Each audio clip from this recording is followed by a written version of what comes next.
question that I wonder about, and that actually I think would improve medicine is how in English we only have one word for pain, really. But there's many types of pain.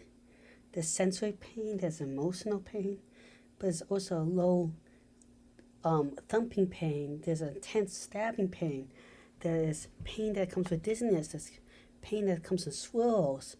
There's all sorts of pain in different combinations. And because we have only one type of pain, people confuse pain altogether and then dismiss certain types of pain, like they dismiss sensory pains or other ones. And sensory pains also come in their own variety.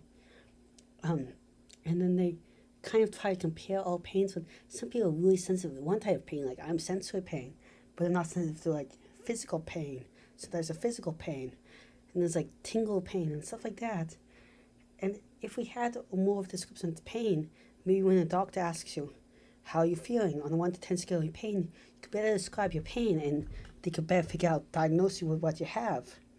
But back to what I'm particularly wondering is there any language that really describes pain with a much richer vocabulary?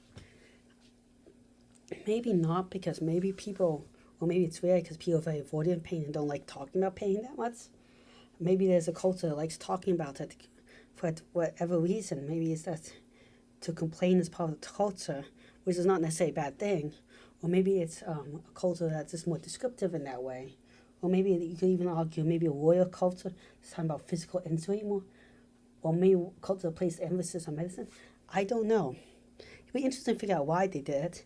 And the reason why I'm asking people in general more is oftentimes if you read a source that does not speak the language, they mess up, such as stories about Inuit people having more words for snow than they have when they have more descriptions and other stuff, and all this other stuff about languages that people thought were true but not true because they just misinterpret it as they don't speak that language really. And then it's really hard to understand what is a word sometimes because prefixes and suffixes, where do they go with words? Stuff like that. And it actually can get confusing with compound words and weird language structures. So even what a word is, it's kind of confusing. So also just a language that people describe the pain much more in depth instead of saying, I'm in pain. Even if it's not distinct words and why that is. So if you know it, personally, please, or any leads, please leave them down in the comment section below. Please like and subscribe, it really helps the channel out. I'm trying to reach 1,000 subscribers and 4,000 watch hours in a year, which is really hard, but with your help, I think I can do it. Thank you very much. Goodbye.